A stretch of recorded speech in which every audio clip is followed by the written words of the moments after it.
Hello, hello, bonjour à tous. Bienvenue dans cette nouvelle capsule sur le décryptage des énergies de la deuxième pleine lune de l'année 2021 en Verseau, qui aura lieu le dimanche 22 août 2021 à 12h02, à peu près 12h03, et qui se situe surtout dans l'axe Verseau-Lion, donc à 29 degrés 37 minutes. Alors, tout d'abord, il faut repartir de la première pleine lune en Verseau qui a, je dirais, terminé le cycle des inversions nouvelle lune, pleine lune, comme nous l'avons vu à plusieurs reprises. Cette première pleine lune au Verseau a eu lieu donc le 24 juillet dernier. S'en est suivi une nouvelle lune en Lion qui a été jumelée avec le portail du Lion le 8/8/2021. Et ici, donc, on est juste après ce point de bascule de la nouvelle lune en Lion et du portail du Lion. Donc cette deuxième pleine lune, elle va marquer une activation dans la matière, puisque cette deuxième pleine lune est donc en analogie avec l'énergie du Taureau. Donc on a une bascule énergétique qui va commencer à s'imprimer dans la matière. Au niveau de la signification générique d'une pleine lune en Verseau, donc dans cet axe-là, je vais vous le noter tout de suite. Voilà. De façon générique, donc on a toujours cette opposition à Lune-Soleil qui marque les pleines lunes. On a bien évidemment toujours des problématiques qui peuvent être initiées et qui peuvent durer dans le temps. Pourquoi ? Parce que le Verseau et le Lion sont bien évidemment des signes fixes et qu'à cette occasion-là, on peut avoir des choses qui peuvent durer dans le temps, qui ne sont pas des survenances de broutilles qui se dissipent immédiatement. On peut avoir des choses qui marquent une durée, quelque chose qui est significatif pour nous. Donc, dans les signes collectifs que cet axe va nous ramener, on va évidemment sur le Verseau en face du Lion, donc il va nous ramener sur une idée de collectif versus l'ego, d'accord ? Donc qui se traduit par une volonté qui s'affronte d'affirmation de quelque chose de plus global et d'affirmation d'une unité avec le Lion, de quelque chose qui peut être même égotique. Donc on a finalement l'idée de l'horizontal, de la foule horizontale et de quelque chose de plus vertical.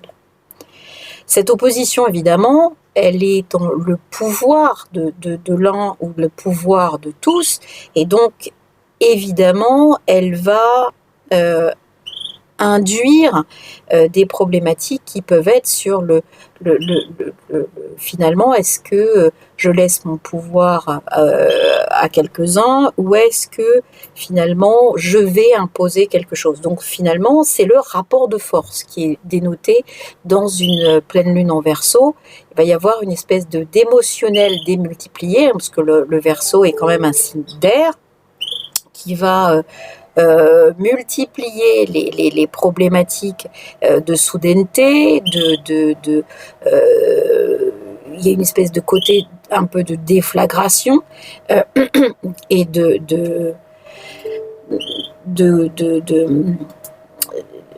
d'exponentialité de ressentis émotionnels avec la lune en Verseau. Il y a vraiment quelque chose de l'ordre du drame collectif, du ressenti vraiment collectif de quelque chose de très intense. Donc, de façon générique, on est toujours avec la Lune en Verseau, avec le Soleil en face, donc vraiment une intensification des ressentis. Les pleines lunes sont des moments où, je vous rappelle, on a toujours quelque chose de très intense qui vient se greffer dans la lunaison. Et ici, on n'y échappera pas. On est vraiment sur une intensification des ressentis et une diversification même des ressentis qui peuvent être assez inattendus. Au niveau de notre pleine lune, là, celle du 22 août, il y a quelque chose qui frappe l'œil immédiatement, c'est la position de Jupiter dans cette pleine lune. Normalement, une pleine lune met d'abord en perspective l'opposition du Soleil et de la Lune. Ici, conjoint à la Lune, on a Jupiter, donc qui était rétrograde et qui repassait du Poisson en Verseau.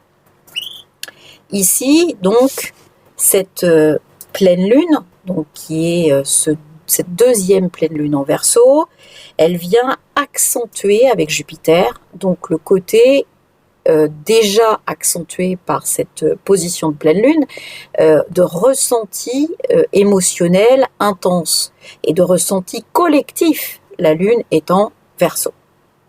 Donc il y a un émotionnel collectif ressenti qui est grossi, qui est en excès avec Jupiter, qui peut être complètement démesuré. Alors, Jupiter étant rétrograde, on peut avoir également cette notion d'explosion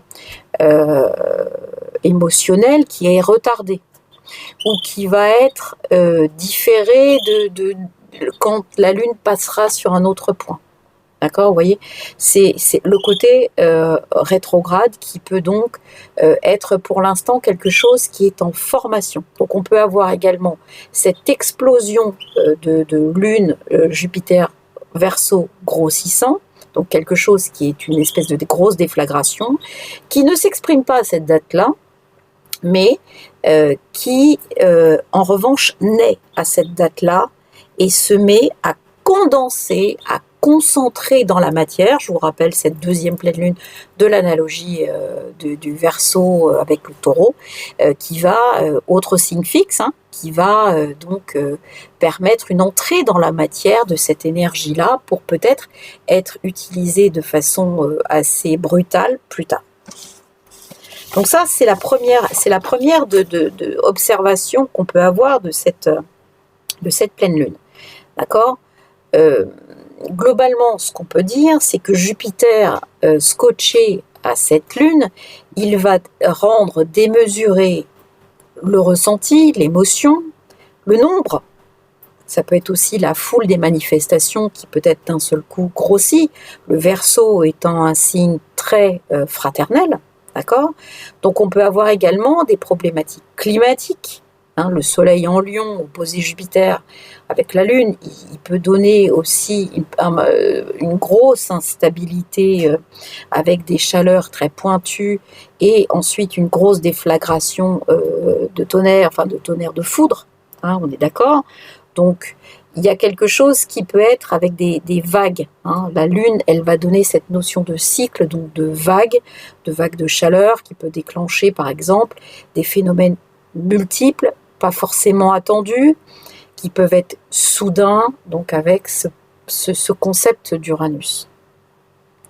Alors, le signe du Verseau, c'est aussi, puisque son second maître est Saturne, c'est aussi un signe politique. Donc il est possible également que sous cette pleine lune, il y ait d'autres annonces qui soient réalisées, qui soient évidemment réalisées, il ne faut pas oublier que là, Saturne est juste avant Jupiter, d'accord ? Et que donc Jupiter ayant remis en exergue le Verseau, c'est Uranus qui est réactivé, et Uranus réactive évidemment son carré Saturne-Uranus, et donc on peut avoir de nouvelles restrictions, de nouveaux appuis par la force d'annonces qui pourraient être faites. Donc nouvelle vague de restrictions soudaines, brutales, qui peuvent être annoncées et qui suscitent un énorme ressenti, une énorme, émotion qui d'ailleurs est accentué avec ce carré qui n'est pas marqué ici, mais qui existe entre Jupiter, Cérès, Lune Noire et Nœud Nord. Donc le Nœud Nord, c'est l'évolution de l'humanité, c'est par là qui est la porte de sortie. Et eh bien, il se peut qu'il y ait que cette angoisse profonde qui se génère avec ce carré en Gémeaux va diviser les gens. Le signe du Gémeaux est un signe double, et donc il y a une angoisse qui va donc encore marquer une séparation. D'accord ? Alors, les gens, ça va en Gémeaux, ça va avec la récolte de Cérès, et cette angoisse, ça va les rendre mobiles, mais ça va aussi les rendre communicants, d'accord, dans les déplacements. Donc il peut y avoir tout et n'importe quoi avec ce carré qui est raconté. Il peut y avoir aussi des problématiques d'empêchement de circuler. Mais finalement, ce nœud nord, Cérès et Lune Noire vient générer une espèce de zone d'ombre, d'angoisse et de non-dit qui peut aussi montrer la voie et éveiller la conscience. D'accord ? Ce non-dit, il est favorisé, ici on voit, par la présence de Saturne qui est lui bien relié à cet amas et qui donc, je vous l'ai dit, favorise, fluidifie le fait qu'on va bloquer des choses, on va mettre en pratique des choses et il n'y a rien qui empêche ça. D'accord ?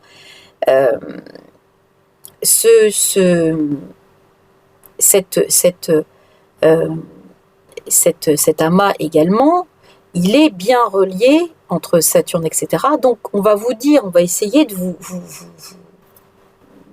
mettre dans quelque chose de lisse.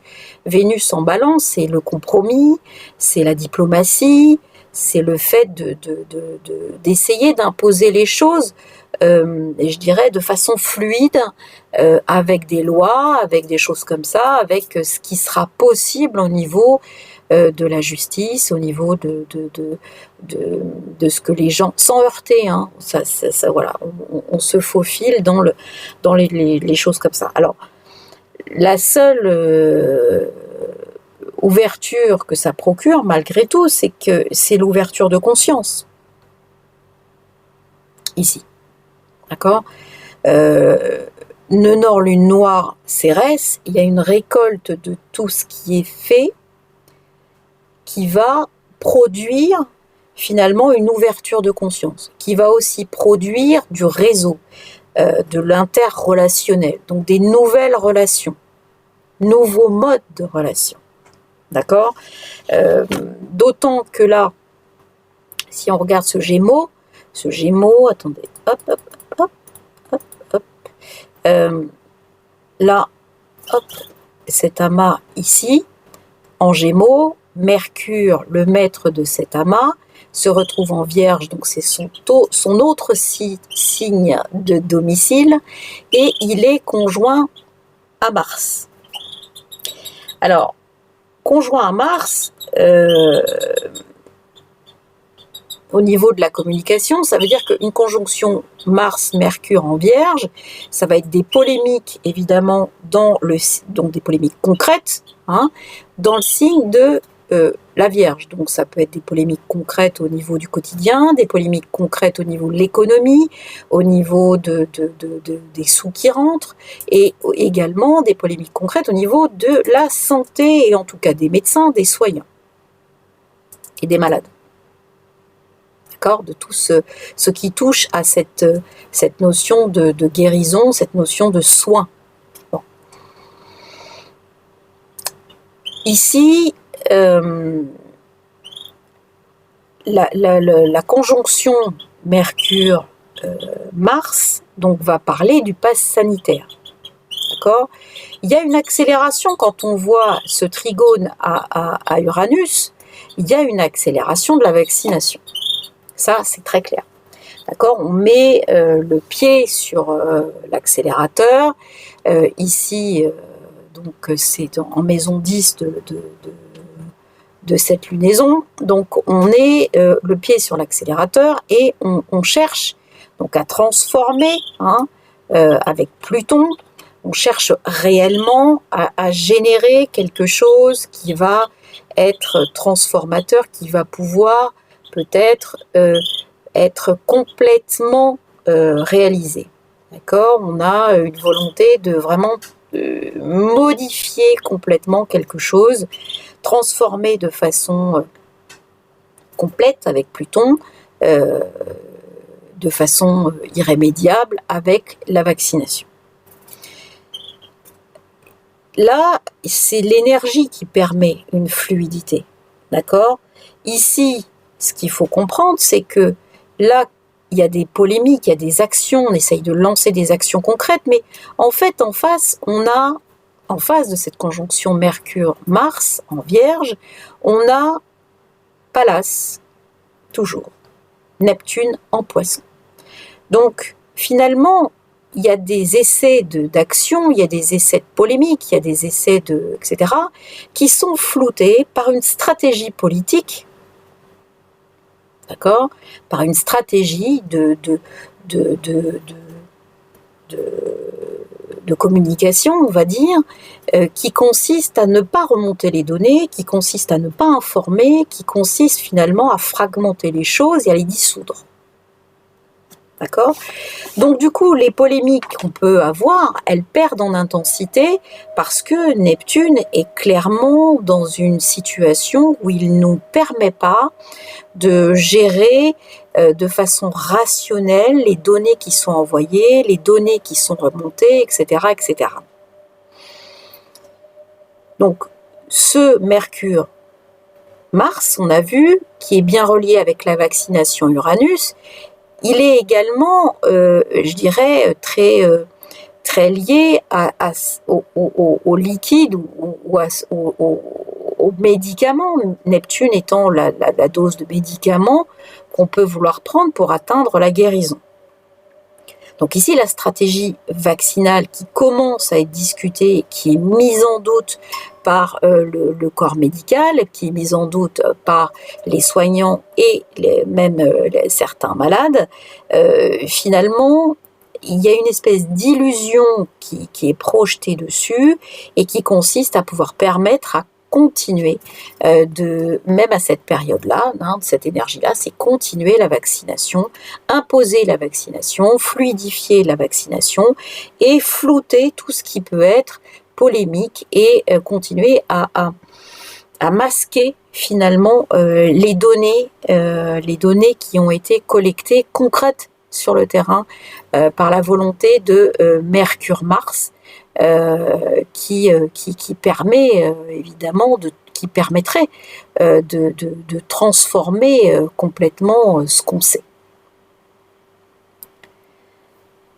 Le sextile de Pallas, d'accord, à Pluton, d'accord, donc Pallas, Neptune à Pluton montre et appuie cette volonté de transformation et de remise en place des choses, puisque on a cette facilité à pouvoir, je dirais, accéder à cette énergie qui va montrer, flotter ce qu'on veut, ce qu'on décide de montrer. Donc il y a ce truc-là qui doit être pris en compte.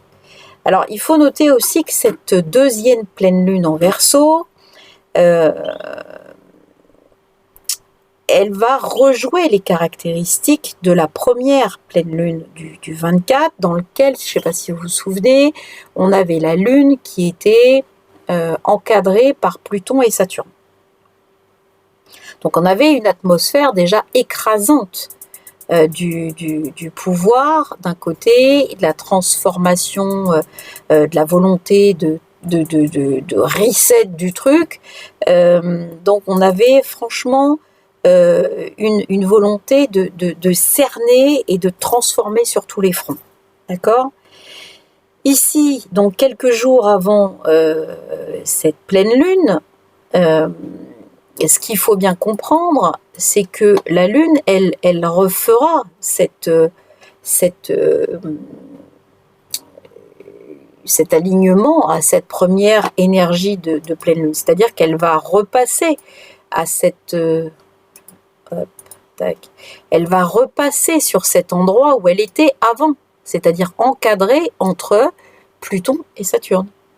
Donc elle va rejouer encore une fois cette problématique-là pour en remettre une couche. Toutes ces caractéristiques-là vont être remises en perspective, d'accord ? Donc on risque d'avoir un ressenti de blocage et de transformation et d'écrasement qui peut monter d'un cran, d'accord ? Ça peut aussi également dire, puisque ça aura lieu à partir du 18 août, qu'à cette période-là, on peut avoir d'autres annonces qui sont faites et qui vont essayer de continuer les restrictions, continuer les divisions. Ça c'est très clair. À noter également que la position de cet axe-là, d'accord, qui donc, pour moi, est un point de bascule, il est à 29 degrés. D'accord ? Donc ça veut dire que quelques heures après la lunaison de midi le 22, la Lune, elle passe en Poisson. Ok ? Donc elle se balade dans l'énergie de Neptune, elle tombe tout de suite dans l'énergie de Neptune. Dans l'énergie de Neptune, on est sur une Lune donc en Poisson qui marque souvent les états dépressifs ou qui parle de médicaments, qui parle d'errance. Donc on peut avoir des gens qui, après ces annonces, d'accord, se retrouvent complètement perdus, quoi. Complètement dans un état d'isolement, de dépression. On a l'impression qu'il n'y a plus rien, qu'on est complètement dans le dos au mur, en fait. Hein. Donc c'est une très grande fragilité psychologique, pour moi. Hein. En tout cas, cette Lune qui bascule, qui tombe de Jupiter dans le Poisson avec Neptune, pour moi, elle peut marquer une suite d'annonces, en fait, qui peut donner un désespoir chez certaines personnes. Hein, notamment ceux qui vont avoir des liens très forts avec ce troisième décan, ce dernier décan Verseau, premier décan Poisson. Et ça peut marquer un truc où on est complètement découragé. Donc il ne faut pas se laisser décourager, parce qu'encore une fois, c'est un leurre. Mais voilà, quoi. D'accord ? Parce que les ressentis d'une Lune en Poisson peuvent être totalement submergents, en fait. On peut être complètement perdu, et notamment quand on aura la Lune qui va transiter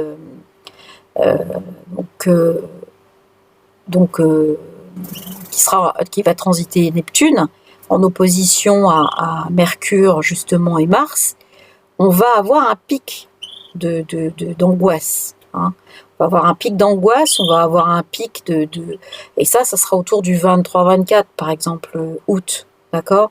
Donc il peut y avoir à ce moment-là, donc entre le 18 et le 23-24, on peut avoir des annonces, une énorme polémique qui est faite et qui peut prendre une ampleur, qui se déclenche une ampleur énorme, ou ça peut être aussi évidemment marqué avec ce passage de vague de la Lune, un événement climatique assez grave.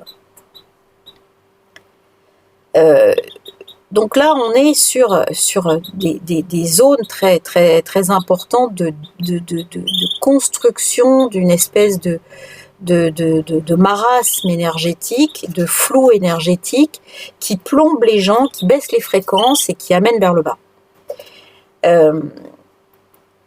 Ici, donc, quand on s'intéresse évidemment après Neptune, Pallas, quand on s'intéresse évidemment au signe de la Vierge aussi, et puis à toute cette documentation Mercure, Mars en Vierge, il faut qu'on parle aussi du quinconce que cette conjonction fait avec Chiron. Alors les quinconces sont des aspects donc de 150 degrés, qui sont des aspects construits avec d'abord un carré puis un sextile, donc 90 plus 60. Ce sont des aspects qui sont au départ bloquants et qui demandent de la persévérance, qui demandent qu'on s'accroche et qui demandent qu'on transcende quelque chose au niveau du blocage pour pouvoir ensuite être plus fluidifié avec le sextile, en tout cas pouvoir marquer les idées dans la matière, parce que le sextile sert à ça.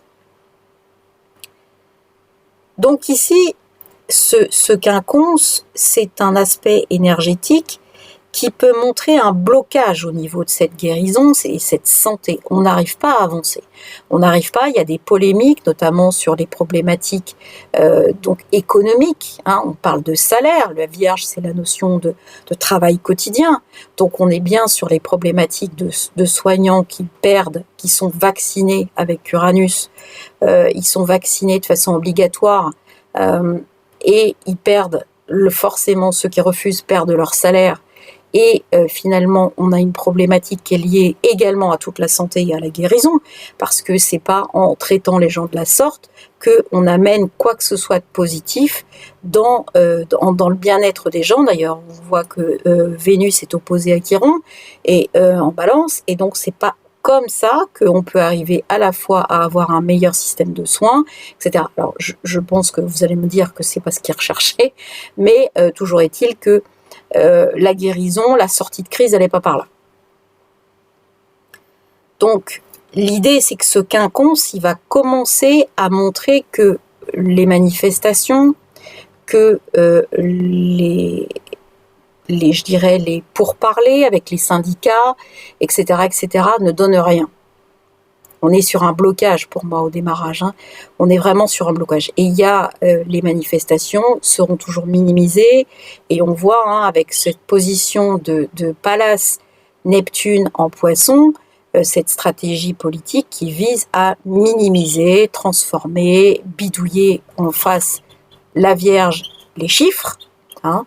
On est sur quelque chose qui évidemment n'avance pas, et la porte de sortie est très, très problématique. Donc ici, on est sur une impossibilité de synchroniser finalement nos actions dans la santé avec un résultat dans la santé et la guérison. D'accord ? Donc c'est quelque chose d'autre, c'est pour nous montrer que il doit y avoir une certaine persévérance dans la multiplicité de ces actions, avec ne pas se décourager pour pouvoir mettre au point quelque chose qui arrive. D'accord ? Ici, on a donc ces actions de contrôle avec Mars en Vierge, des actions de contrôle et ou de restriction avec Pluton et Saturne, qui viennent interroger donc les données qui sont liées à la santé. Et là, à partir de maintenant, on va commencer à toucher un truc qui va être assez intéressant parce que ça va nous parler de chiffres. Ça va nous parler de chiffres et ça va nous parler de résultats qu'on cherche évidemment avec ce quinconce à ne pas communiquer, on cherche à ne pas dévoiler, on cherche à flouter. Cependant, et on verra que globalement, plus on va s'approcher de la nouvelle lune en Vierge, du 7 septembre, plus on va avoir des choses qui vont être liées aux données, qui vont être liées au retour d'expérience, qui vont être liées à la manifestation des résultats. Et je pense qu'à partir de ce moment-là, donc il faut tenir bon avec ces chiffres, pour l'instant, ces actions qui ne sont pas encore manifestés, qui ne sont pas encore pris en compte dans le concret, pour arriver ensuite à avoir quelque chose qui va se manifester de la bonne façon et qui va se manifester, je dirais, de façon positive et dans finalement dans le transversal, dans le verso, d'accord. Donc on a vraiment, on va vers des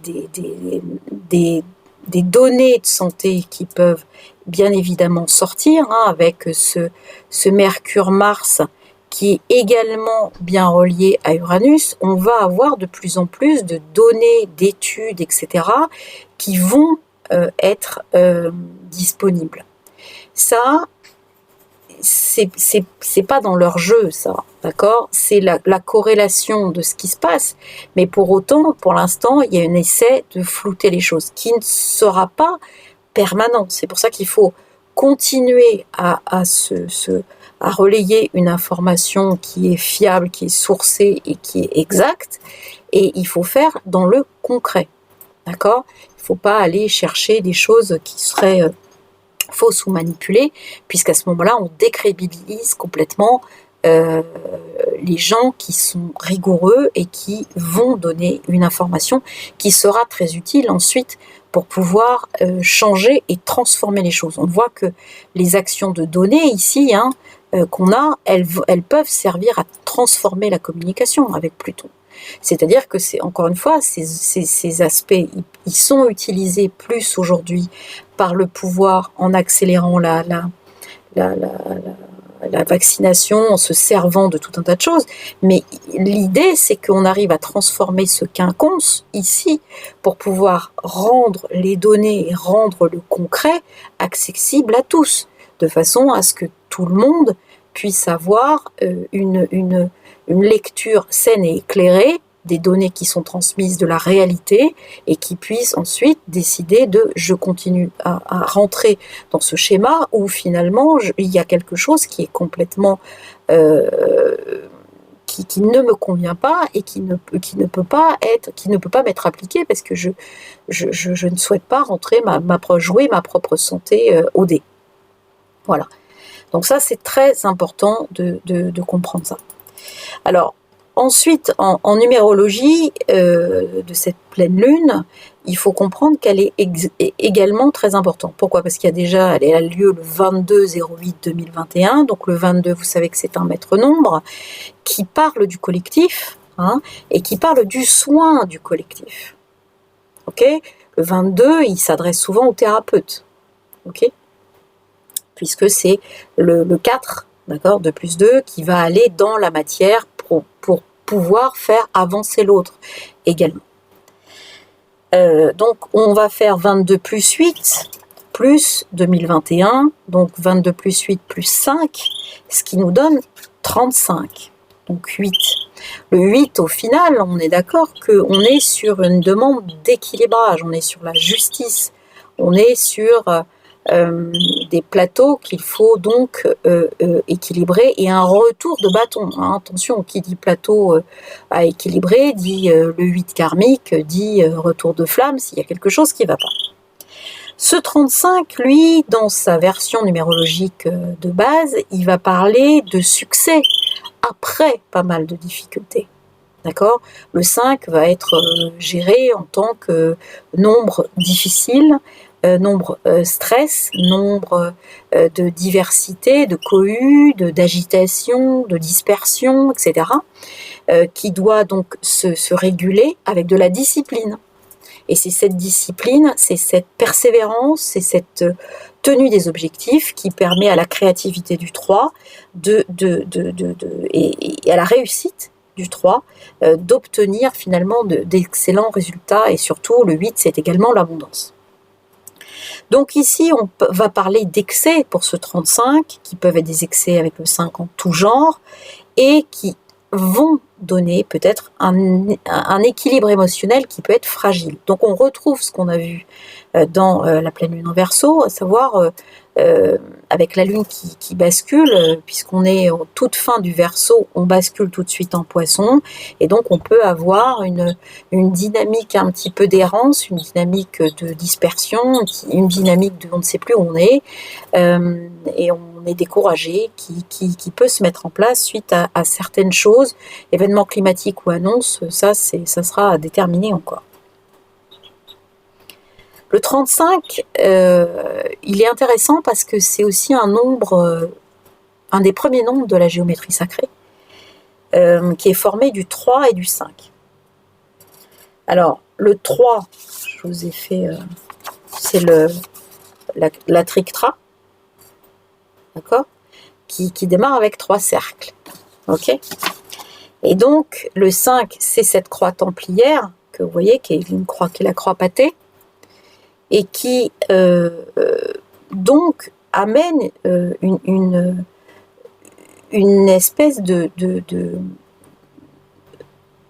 génération de vie, puisque le cercle, donc l'unité, c'est la première des figures qui va unir le trictra et la croix pâtée. Donc on va se retrouver avec finalement le 8 qui est l'œuf de vie. D'accord? L'œuf de vie, c'est ça. Alors, je ne sais pas si vous voyez bien. J'ai essayé de faire un truc pas trop moche. En fait, voilà, c'est une rosace où on a d'abord, évidemment, la graine de vie avec cette cercle. Donc, une rosace que tous les enfants font.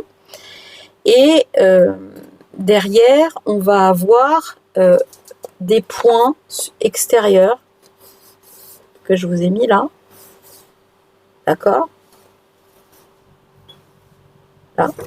Qui sont en fait autant de points d'accroche d'unité sur lesquels il y a 6 cercles supplémentaires qui vont venir se greffer.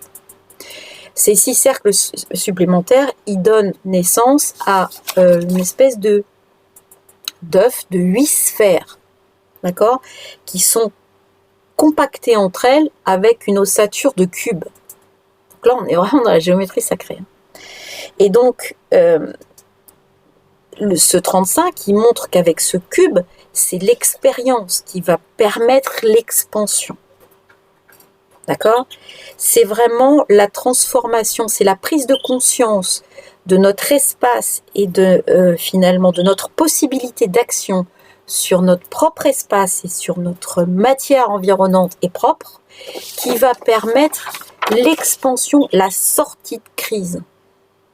D'accord?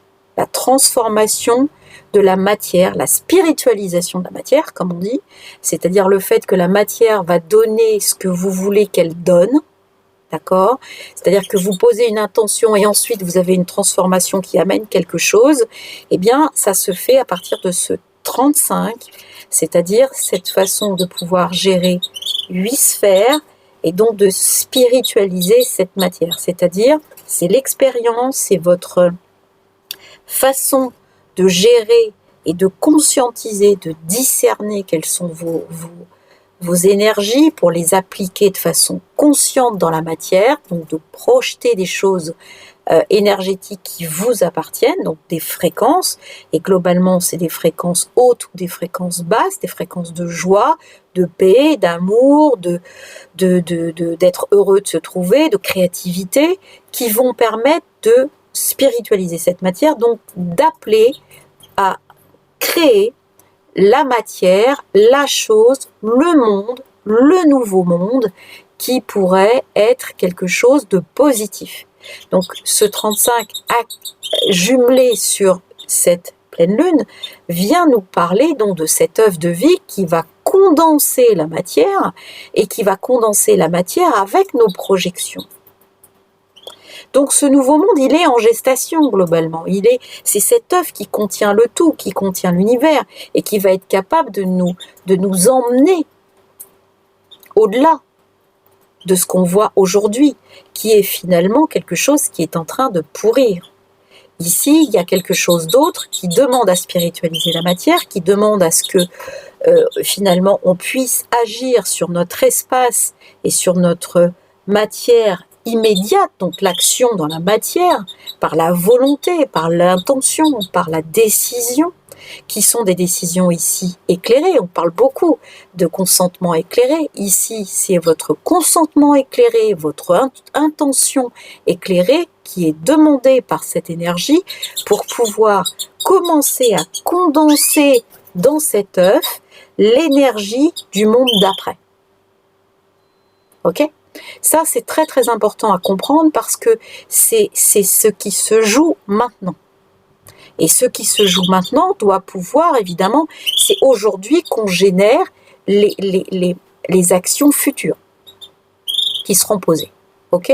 Et c'est dans le fait de regarder ce qu'on ne veut pas qu'on peut donc agir sur notre matière pour pouvoir condenser au niveau de cette date particulière, cette œuf de vie, hein, qui va permettre donc de pouvoir ouvrir, synchroniser, permettre de générer une fréquence phénoménale. Cet œuf de vie, il a une fréquence de 2880 Hz. Donc c'est un truc qui pulse à une fréquence super haute.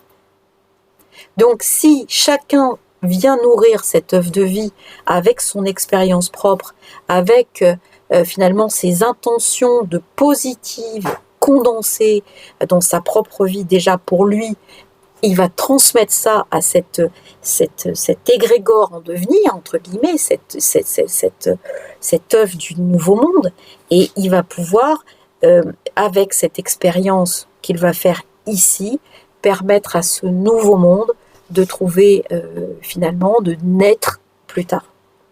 Voilà, donc ça c'est ce que je voulais vous expliquer, c'est ça ce 35, c'est cet œuf de vie qui permet justement avec ces 8 sphères et cet axe du cube de pouvoir spiritualiser la matière. C'est très important de comprendre cette chance qu'on a, mais cette responsabilité, notamment de toutes les personnes qui ont cette conscience. C'est-à-dire qu'il faut absolument utiliser notre conscience aujourd'hui dans la matière avec notre expérience pour pouvoir permettre à tous de pouvoir traverser cette zone obscure et aller vers quelque chose de positif ensuite.